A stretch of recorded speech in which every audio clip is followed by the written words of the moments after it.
Silence, all stand.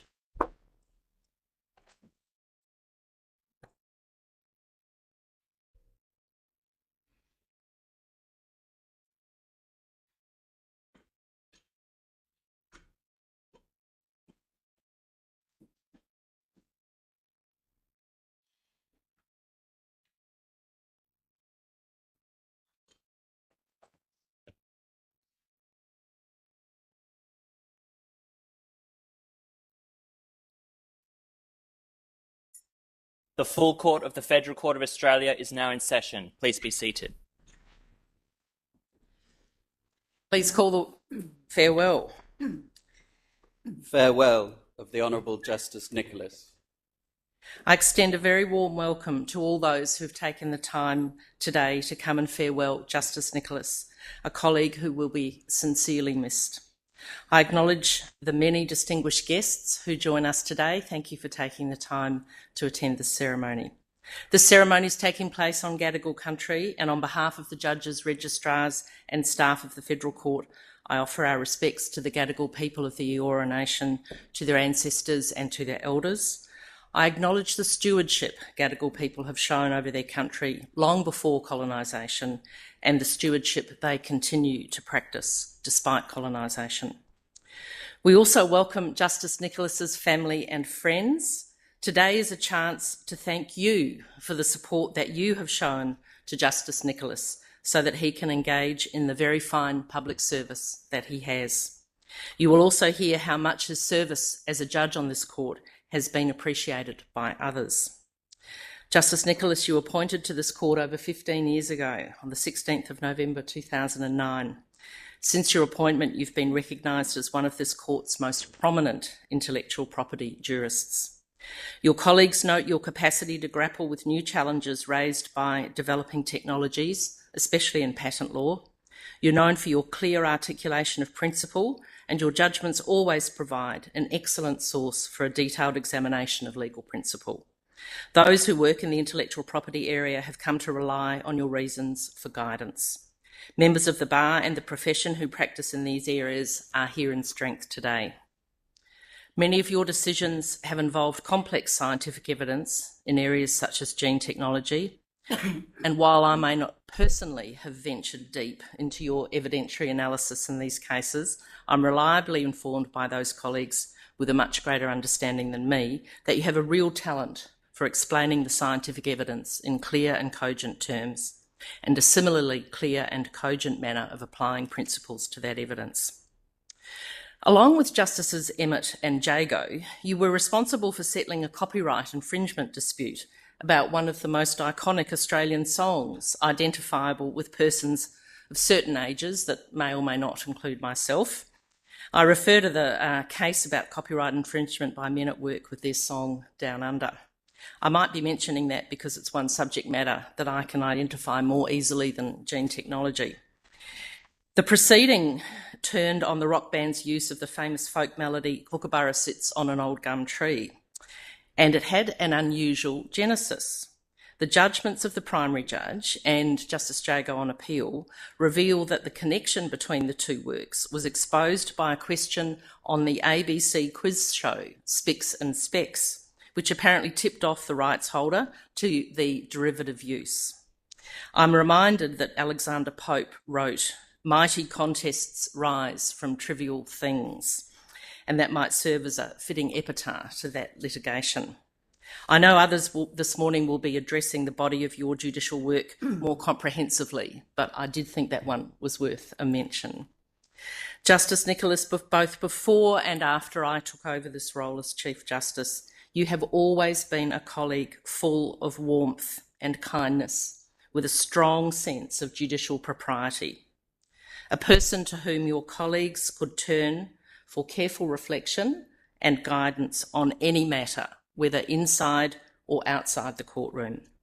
You will be missed in the Sydney Registry in particular, but also all around the country in all of our registries.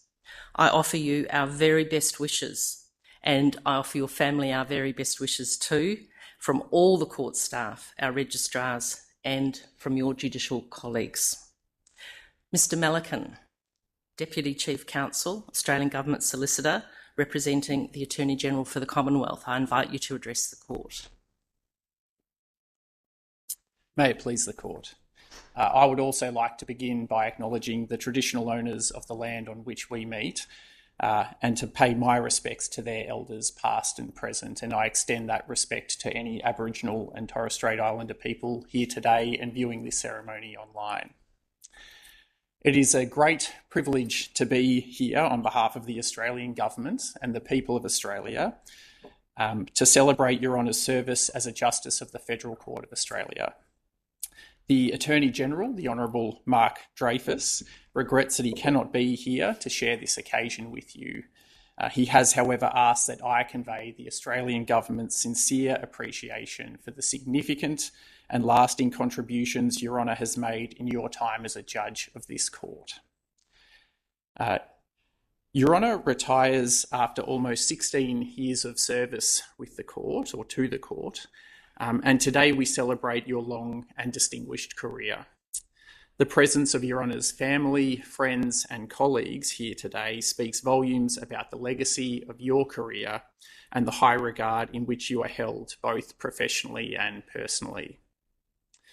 May I particularly acknowledge the Honourable Stephen Gageler AC, Chief Justice of the High Court of Australia, the Honourable Jacqueline Gleeson, Justice of the High Court of Australia, the Honourable Jane Jago, Justice of the High Court of Australia, and the Honourable Andrew Bell, Chief Justice of the Supreme Court of New South Wales, as well as other current and former members of the judiciary, fellow speakers and members of the profession. I acknowledge also the presence of Your Honour's family and loved ones who proudly share this occasion with you. In particular, Your Honour's mother, Betty, who joins us remotely, your wife, Dawn, your sons, Oliver and Tom, your stepson, Jason, and your sister and her partner, Kim and Chris, who are here with us today. I would also like to note some significant people in Your Honour's life who I know you would have wished to be here today if they were still with us. Your Honour's beloved stepfather, Fred, who passed away in 2015, and your friend and mentor, the late Honourable Lindsay Foster, SC. I am told that Your Honour's career path in the law was determined as a result of reading Glanville Williams's Learning the Law as a senior high school student. Your Honour graduated from the University of New South Wales in 1982 with Bachelors in Arts and Laws. Your Honour commenced work as a full-time solicitor at Paul A. Brown & Co. in Bondi Junction, the same small law firm where you worked as a part-time clerk while completing your studies. There you were tasked with hands-on experience in the conduct of a range of cases from initiation to conclusion. 2 years later, Your Honour joined a then modestly sized Baker & McKenzie, crucially exposing Your Honour to a workload dominated by commercial practice. Your Honour was called to the bar only 5 years later and specialised in intellectual property and commercial litigation. Shortly thereafter, you co-founded Nigel Bowen Chambers in 1991, which was renowned for providing expertise in intellectual property law. Your Honour worked on several interesting and high-profile cases during that time, including the case of 20th Century Fox Film Corp and South Australian Brewing Company, more commonly known as the Duff Beer case. Your Honour was appointed Senior Counsel in 2001. In this role, you were held in extremely high regard by judges, your peers at the bar, and solicitors alike. Those who remember Your Honour from that time describe you as an exemplary leader with a conversational but firm manner in court, relaxed and confident. But more than that, Your Honour has been characterised as a generous, kind and wise colleague and friend. Your Honour's reputation for expertise in intellectual property cases preceded your appointment to the court in 2009. Since that time, Your Honour has sat on hundreds of cases, most frequently intellectual property cases, as a trial judge and also on the full court, many of which were concerned with important points of principle in trademark law, copyright law and patent law. These included cases involving the liability of internet service providers, for copyright infringement, including the first judicial consideration given in relation to the internet website blocking provisions and the operation of the indirect infringement provisions of the Patent Act. Coupled with Your Honour's profound appreciation for the complexities of such laws was your ability to quickly understand the human dimensions and dynamics that have led to any particular dispute. These qualities have served Your Honour exceptionally well during what has been an eminent career on the bench. Notably, Your Honour has been a part of almost every full federal court decision on the patentability of computer-implemented inventions over the past decade, of which there have been many. Your Honour has been instrumental in shaping the court's decision-making in this important area of law. In addition to Your Honour's responsibilities on the bench, you have, for a number of years, been a member of the court's Audit Committee, which handles the court's risk management and requires both substantial additional reading and a sharp eye. As with Your Honour's time at the bar, others have often noticed your calm and quiet manner to garner the attention of court.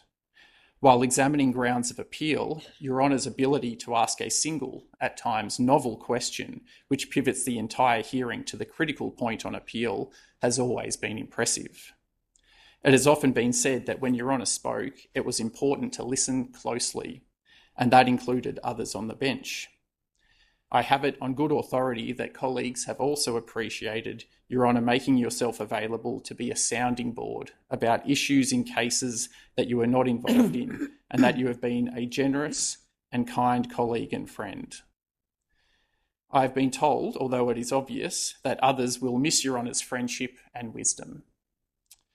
Beyond a true dedication to the law, Your Honour's dedication to your family, in particular your wife and children, is something for which you are known. I am told, as a passionate sailor, Your Honour plans to spend much more time in retirement on your boat and with your family. I am reliably informed that Your Honour also intends to travel more frequently, in particular to Switzerland, where you enjoy visiting good friends. As a keen student of German, I am told you also wish to dedicate more time to improving your language skills. Your Honour's impressive bookshelves will also get some more attention, as you will now have the opportunity to delve into the biographies and historical texts you have acquired over the years. Your Honour, it has been a great privilege to participate in today's celebration of an outstanding career and contribution to the legal profession and to this court. Your Honour's commitment to the law can be seen in how you build up those around you, and as well as your many contributions through significant judgments. Your Honour provides an exceptional example to all. On behalf of the Attorney-General, the Australian Government and the Australian people, I thank you for the extraordinary contribution you have made to the court and wish you all the very best as you commence this new chapter in your life. May it please the court. Thank you, Mr. Melican. Dr. Higgins, President of the New South Wales Bar Association and representing the Australian Bar Association. May it please the court. I too acknowledge the Gadigal of the Eora Nation. I give my respect to their elders past and present and extend that respect to all First Nations persons present today. Chief Justice Mortimer, it is an honour to speak today on behalf of the New South Wales and Australian Bar Associations at this ceremonial farewell. Justice Nicholas, in March 2022, you gave an interview for Intellectual Property Forum, in which, when asked what path you would have taken, if not the path of the law, you responded, and I quote, "Professional mariner, because I have always loved ships, sailing and the ocean." Counsel accustomed to appearing before Your Honour will find this no revelation. To conduct such an appearance competently, counsel was required to prepare their craft meticulously, anticipate the tides, and be ready to confront any weather head on. Your Honour as judge had a mariner's directness. Experienced counsel understood that an appearance before Your Honour could be fun, often thrilling, in the way that extreme sports can be simultaneously vivifying and terrifying, but would always be rigorous and fair. The testing typically began at the first case management hearing. From that point on, counsel knew precisely where they stood with Your Honour. The comparative attractiveness of a submission could be assessed in real time by an appraisal of Your Honour's response. The scale ran something like this.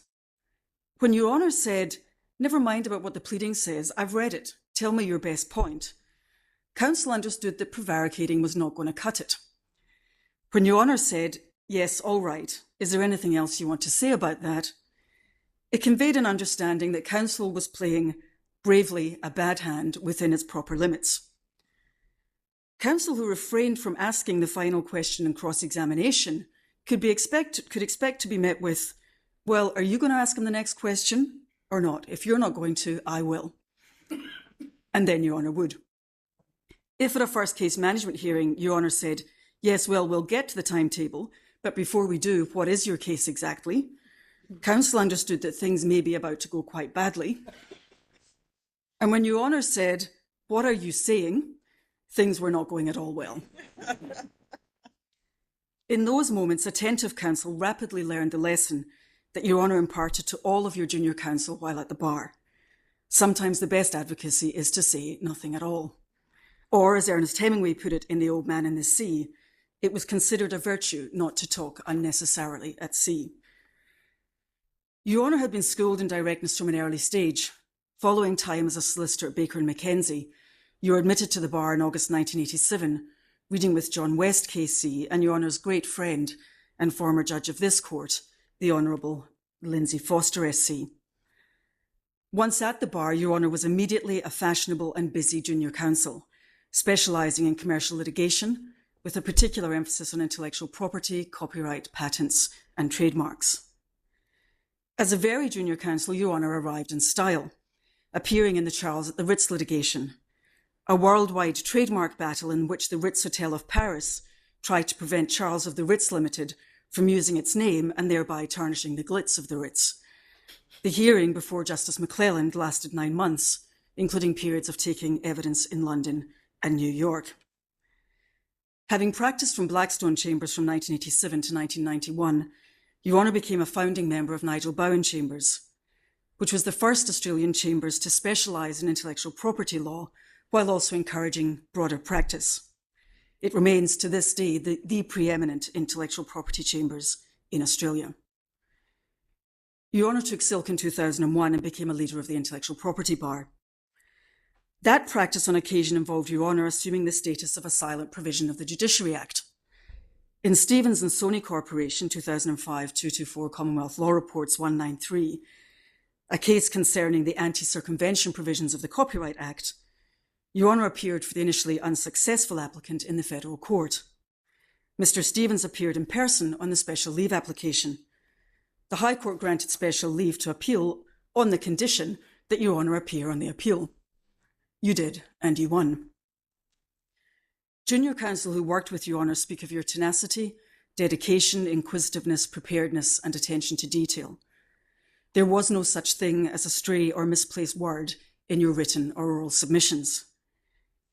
And Your Honour instantiated a rule that you later urged upon practitioners once at the bench, and again I quote, "Do not ever put a submission in writing that you would not be prepared to put orally." As a judge of this court since November 2009, Your Honour has contributed to every moving part of this nation's intellectual property law, and more broadly, including to consumer law. In ACCC and Trading Post Australia Proprietary Limited, the ACCC sued Google and others concerning alleged misrepresentations conveyed by sponsored links in Google search results. Your Honour held that the sponsored links were advertisements and that any representations conveyed by them were made by the advertisers who paid for them and not by Google. Your Honour was reversed by the full federal court and then happily restored by the High Court. As a member of the full federal court, Your Honour was one of a 5-member bench in Encompass Corporation Proprietary Limited and Infotrack Proprietary Limited, which considered the vexed question of the extent to which computer-implemented inventions are patentable. So too, Your Honour was part of the full court, which upheld the trial judge's finding that internet service providers do not authorise infringement of copyright by users of their services in roadshow films. Your Honour's dedication to the judicial task did, however, encounter rational limits. A duty matter came before Your Honour in 2015, later reported as Seven Network Operations and Endemol Australia Proprietary Limited. The Seven Network sought to enjoin Endemol from airing a show called Hot Plate, on the basis that it infringed copyright in My Kitchen Rules. During the application, Your Honour raised increasing concerns with the parties about the prospect of the court having to watch extensive episodes of reality TV to resolve the dispute. Having lost none of the barrister's art of persuasion, Your Honour managed to secure agreement from the parties that you need only watch a total of 6 episodes, being approximately half the number of episodes the parties had originally jointly submitted was the bare minimum. Throughout Your Honour's time on the bench, your court remained a demanding but pleasant place to practice law. In the trial of ASIC Invocation Limited, this exchange occurred upon the handing up of a document. Mr. Leopold, may I hand up one with markings? It's got some highlighting. Your Honour, well, I wasn't looking at the highlighting. I was looking at either the coffee or the blood that's on the front page. Go on, Mr. Leopold. It could be blood after yesterday. In the damages hearing in the aristocrat case, this exchange occurred between Mr. Bannon SC, a witness Mr. Wolfson, and Your Honour. Did you actually read the patent in this case? Yes, I did. You don't say you relied upon it for any purpose in your report. No, but I thought it was relevant to read it. The examples that are given in the patent are very helpful. And did you read His Honour's judgment? I did. And how helpful was that? Very helpful. Your Honour, that's funny, Mr. Bannon. Your Honour today leaves not only the court, but also your executive assistant, Jill Carson, with whom Your Honour has worked since your time at the bar, and with whom you have shared great loyalty and commitment to your work. Likewise, Your Honour leaves behind a legacy of lasting friendships with and mentorship of the many associates who have assisted Your Honour during your time in this court. Your Honour has observed, and again I quote, that the role of the judge is that of a problem solver. And quite often the solution to the problem is slightly different to the solution to the problem that are presented by the parties. One apprehends that retirement will not confront Your Honour as a problem to be solved, but rather as a series of opportunities. An opportunity to spend time with your wife Dawn and your children Oliver, Tom and Jason. An opportunity to indulge the many books that have given way to the law on econometrics, naval architecture, statistics and Chinese calligraphy. An opportunity to sail long stretches of sea in the quiet company of practiced mariners, as Your Honour once did in a large sailing boat from Tahiti to Australia. And an opportunity to socialise freely with your many remaining friends and colleagues at the bar. Justice Nicholas, the barristers of New South Wales and Australia, thank you for your contribution to the administration of justice in this country and for keeping us all so very robustly on our toes. We will miss you, but we wish you contentment and adventure in everything you now choose to do. May it please the court. Thank you, Dr. Higgins. Ms. Warner, President of the Law Council of Australia and representing the Law Society of New South Wales. May I please the court? I echo the acknowledgements made of the traditional custodians of the land on which we meet today, the Gadigal people of the Eora Nation. I also acknowledge the Honourable Deborah Mortimer, Chief Justice of the Federal Court of Australia, Mr. Peter Milliken, Senior Executive Lawyer, Australian Government Solicitor representing the Attorney-General today, my very good friend, Dr. Ruth Higgins SC, President of the New South Wales Bar Association, all judicial officers, particularly the ones here, dignitaries, family, friends, and most of all, Your Honour. It is a great pleasure to be with you today on behalf of Law Council of Australia and Law Society of New South Wales. Jennifer Ball, from Law Society of New South Wales, can't be here today because I sent her to Parramatta to do a swearing in at the court there. In any event, she wishes you well. What we want to do today is to celebrate the contribution that you have made to the administration of justice in this country and wish you well in the next chapter of your life. The rule of law, and particularly emerging challenges to the foundational principles of our justice system, has been occupying me quite a lot in recent times, particularly because Law Council recently joined with multiple bar associations from around the world to write publicly in support of the American Bar Association. So it is gratifying to rise today to speak in this place committed to and led by individuals dedicated to upholding the rule of law. The oath Your Honour swore as you began your 15 years of outstanding service to the people of Australia included an undertaking to do right to all manner of people according to law without fear or favour, affection or ill will. I think we would all agree that the weighty quality consideration you gave each and every matter that came before you reflected your aspiration to ensure that you got all of your judgments right. Less than 6 months ago, we sadly farewelled Your Honour's colleague, the Honourable Justice Yates. The loss of both Yatesy and Nico, as I have heard members of the profession who are far braver than me affectionately refer to you, is sadly noted by those who come before this court, particularly those who specialise in intellectual property. Your own expertise, as well as your prodigious drive to constantly learn and keep up to date, meant that those who appeared before you knew better than to try and get something slipped past you. Solid legal arguments without pomp or performance were expected. Despite Your Honour's renowned courtesy to all who appeared before you, I know there were lawyers who always experienced a significant level of anxiety because they knew that they were in the presence of a leading authority who would require counsel to be clear, concise and cut to the chase. Over the many years Your Honour served on the bench, you never became complacent and you approached each matter with the same level of gravity and intent as you did on day one. Your Honour has made a significant and valued contribution to the complicated and, I find, technically extremely challenging area of the law that is intellectual property and patent law. Your intense focus on the law and the cases before you did sometimes mean that some of the everyday tasks might fall off your radar. Someone close to Your Honour shared with me a lovely anecdote that I just can't resist repeating today. As it was told to me, Your Honour was provided with a mechanical pencil and became a big fan.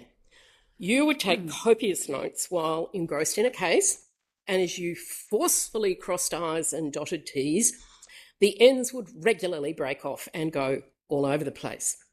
One day, you mentioned to Jessie McKenzie, your associate at the time, how impressed you were that by the longevity of those pencil leads, they seemed to last forever.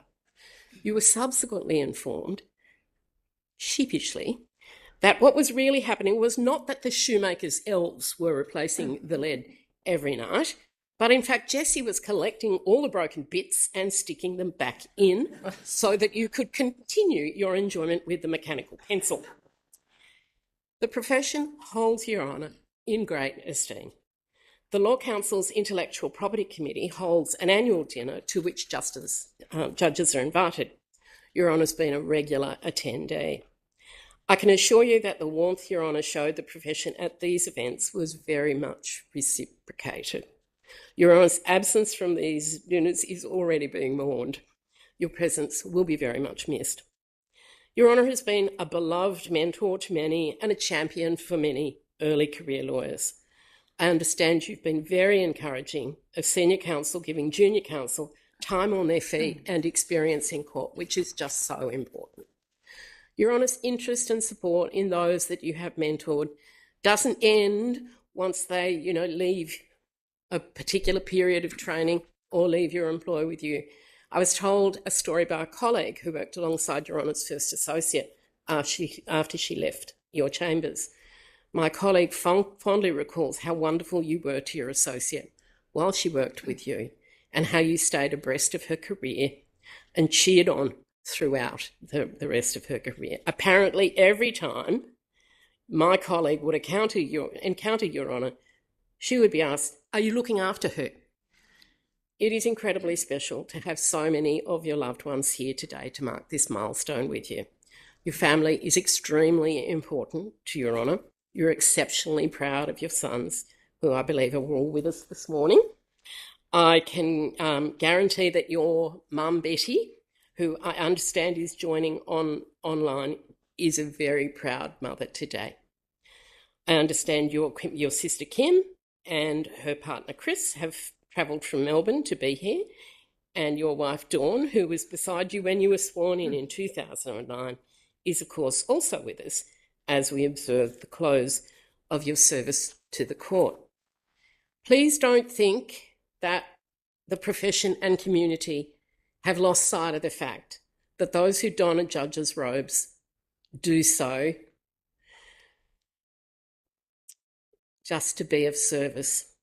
The service Your Honour has provided is one we are extremely grateful for, and we need our judges to continue serving our communities. After all you have achieved and how you've given back to our community, no one could criticise you now for taking time to slow down and take it easy or even do nothing. I understand that's unlikely to be the case. While I definitely wish Your Honour some much-deserved rest and relaxation, those who know you best are betting that you won't be sitting still for too long. Aside from your passion for spending time with your family and friends, sailing and travelling, which seems plenty to keep you occupied, you're a hugely curious person, and you have a voracious appetite for, well, just really anything that involves learning new things. I'm sure you will continue to immerse yourself in the topics, subjects, hobbies and pastimes that capture your interest in the years ahead. Your Honour, it is a great privilege to thank you for your service on behalf of the Australian legal profession and the solicitors of New South Wales, and to wish you well. May it please the court. Thank you, Ms Warner. Justice Nicholas, I invite you to respond. Thank you, Chief Justice. I acknowledge the traditional owners of the land on which we meet today, and I pay my respects to their elders past and present. I also acknowledge the presence of the Honourable Chief Justice Gageler of the High Court of Australia, Justices Gleeson and Jago, the Honourable Chief Justice Bell of the New South Wales Supreme Court, Justices of the Supreme Court of New South Wales, including judges of the New South Wales Court of Appeal, former judges of this court, my good friend Nicholas Manasorides, Judge of the Federal Circuit and Family Court of Australia. Thank you very much to Mr Melican, Dr Higgins and Ms Warner for your excessively generous remarks. They are much appreciated. And I thank you for being here. Welcome also to other distinguished guests and, of course, to my family, my wife Dawn, my son Oliver and Tom, my stepson Jason, my sister Kim and her partner Chris. I also welcome Tom's mother Jackie and Tom's carer Julie, whose motto, which he lives by every day, is "Everybody matters." My mother Betty is watching the live stream of this ceremony, so a big hello and welcome to her too. Welcome also to many other friends and colleagues here today. I'm honoured by the presence of all of you. There are two people I want to mention at the outset who were present at my swearing in but are no longer with us. The first is the late Roger Giles, AOKC, who was a friend and mentor to me, a giant of the legal profession, and a remarkable advocate and judge of this court. He was the first person who raised with me the possibility of my joining this court, for which I will be forever grateful.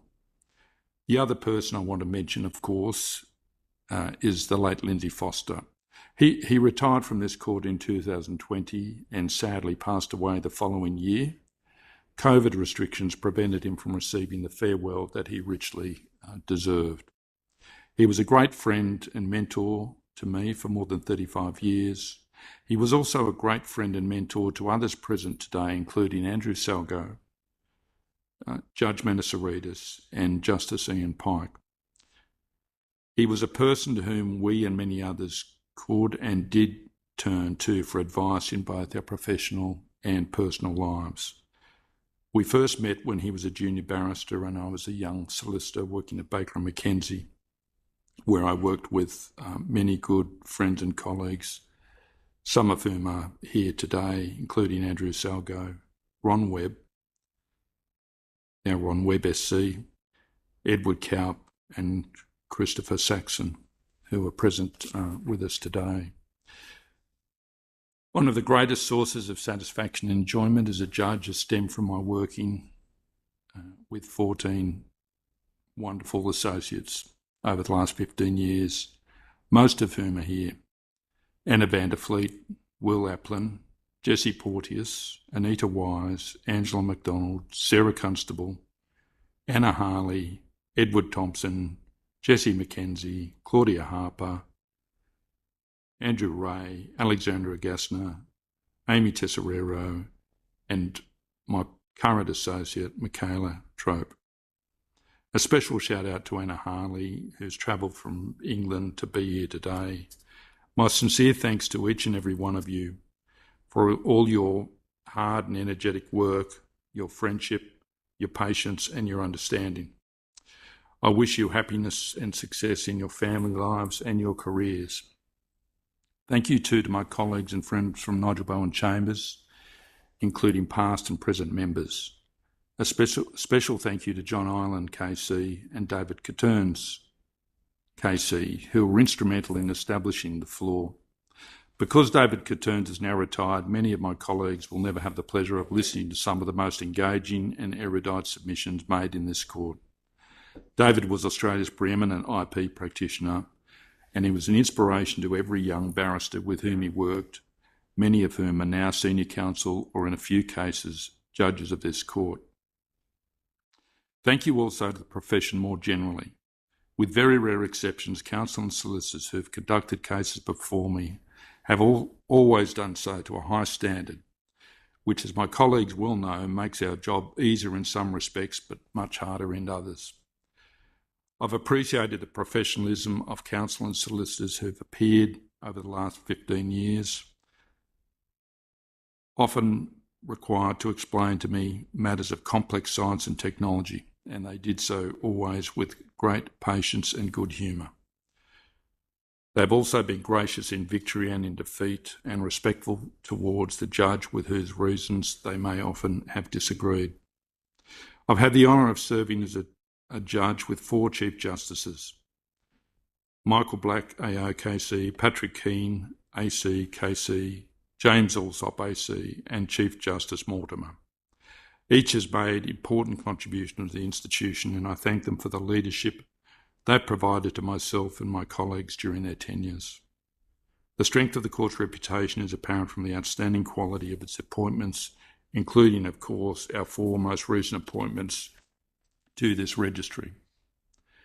The Chief Justice has been greatly assisted by the Principal Registrar and CEO, Warwick Soden, and since 2020, Sia Lagos.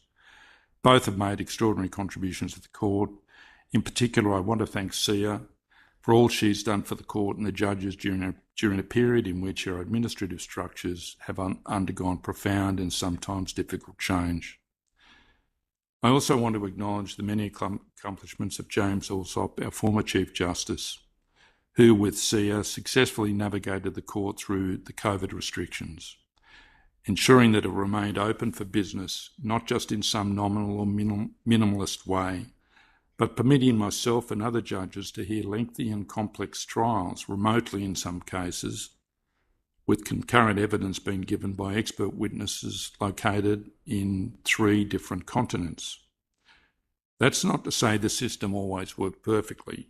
Mr. Murray may remember the time in one of those cases where the CEO of Mr. Shavin's client, then located in Israel, suddenly appeared on our rather large screen, sitting on the end of a bed in her pyjamas, having inadvertently turned on the camera at a quite inopportune time. Now, my notes here say, let me add a little to what has been said about Comcare versus PVYW, which, for reasons I can't fathom, nobody has mentioned. So let me do so. It's a decision that the Chief Justice of the High Court, Justice Gageler, is very familiar with. In this court, I shouldn't say in this court, in my chambers, we affectionately referred to this case as the sex on the job case. For those IP practitioners who fondly refer to the modified Cripps question, you may know that PVYW gave rise to what is now referred to as the modified Hatzier-Manolopoulos principle, which for those who wish to undertake some further reading, is discussed in a splendid article by Jessup and McElwain in volume 38 of the University of New South Wales Law Journal, entitled The Sexual Legal Geography in Comcare and PVYW, an article written in the context of an emerging scholarship focused on the intersection of sex, the law and geography. The learned authors were plainly taken by the dissenting judgments of Justices Bell and Justice Gageler, as the Chief Justice then was, affirming my judgment at first instance, finding that the claimant was entitled to compensation for injuries suffered in unusual circumstances in the course of her employment. The authors of that article observed that His Honour Justice Gageler's judgment, quote, confronted the sexual conduct involved in the case, acknowledging that sex is very much a part of human life. His view challenged the prevailing sexual geography of the case. Now, His Honour's judgment doesn't refer to the notion of sexual geography at all. And I'm not quite sure of what sexual geography actually is.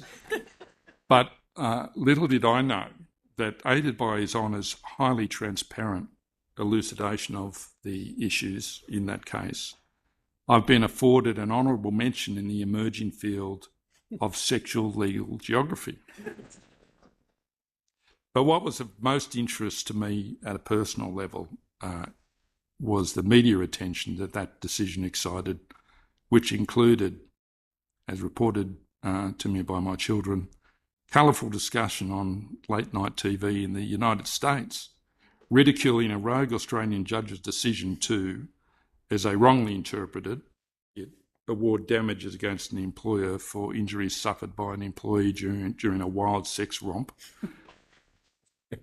which was said, again wrongly, to involve someone swinging from a chandelier. The decision was portrayed as wacky and insane. I'm talking about the first instance decision, of course, mine. The decision prompted all this publicity, but it also prompted calls that I received from people outside the law who I hadn't heard from for years, saying, "Hey, was that you? Are you a judge now? Wow, that is some case you decide." As my good friend Peter Callahan said to me at the time, "Mate, you can work all you like on those IP judgments, but this is the case for which you will always be remembered."